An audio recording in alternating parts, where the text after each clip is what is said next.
In the southern United States, it's not unusual to see Latin American children working during the harvest. They make 35 cents for a basket of potatoes. The fast pickers can earn up to $800 a month. Many sacrifice their childhood, their adolescence, their education, their health to be out here putting food on our tables, and it's so ironic that sometimes they're the ones that end up with the least opportunity or end up in a situation where they don't have food to feed themselves. The children's working day starts before sunrise. 15-year-old Esteban lives here with 10 other young Latin Americans. Their trailer is parked at the edge of the forest. They have no contact with their North American neighbors. A farmer provided the cramped accommodation. They watch music videos over breakfast.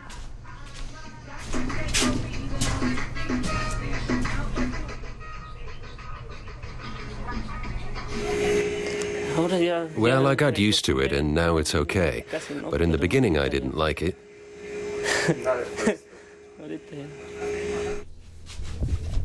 Esteban and his 14-year-old friend Gilberto speak only Spanish. They're in the country illegally and neither have work permits or health insurance. When he gets up in the morning, Gilberto often doesn't know which farm he'll be working on. Right now, we are harvesting sweet potatoes. I go and work in many different places. But here I have my friends. No, I don't have any dreams. The only alternative for Gilberto and Esteban would be to return to Mexico. But the poverty is extreme over the border.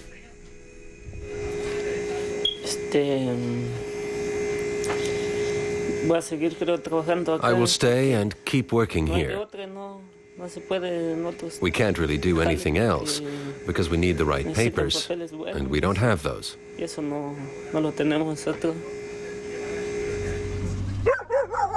The two of them set off for the fields. Just a few kilometers away, local children begin their school day.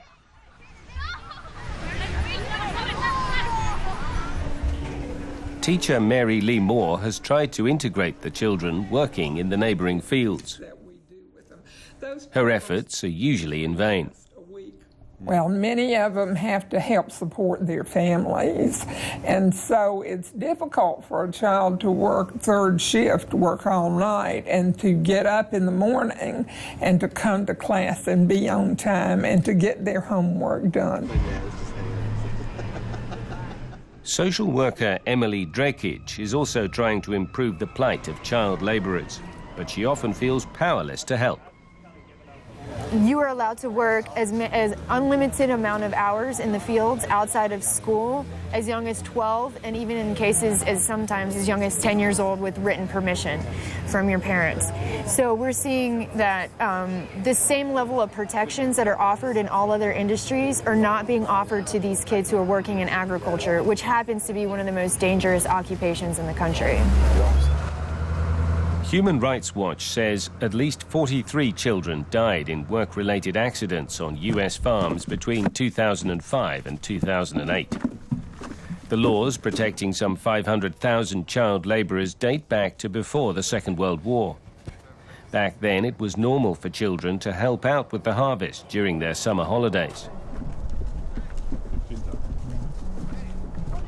Even today, the farmers are legally responsible for what goes on in their fields.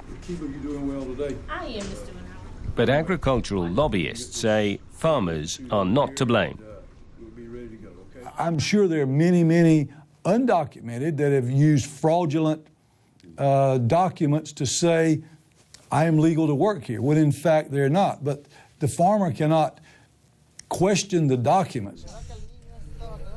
This boy's papers claim he's 20 years old. In fact, Moses is 12. He wants to be a policeman when he grows up. Okay.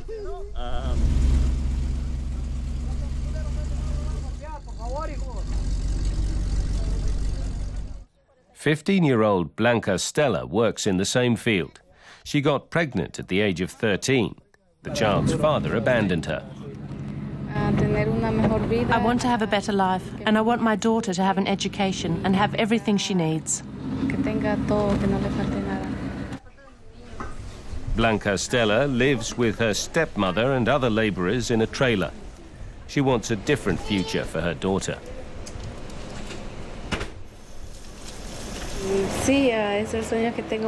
I have a dream for my daughter. I will try to give her a good education so she can become a lawyer if she wants to when she's an adult. I'd like her to become a lawyer. The hopes for her child give Blanca the strength to get up every morning and go to work in the fields.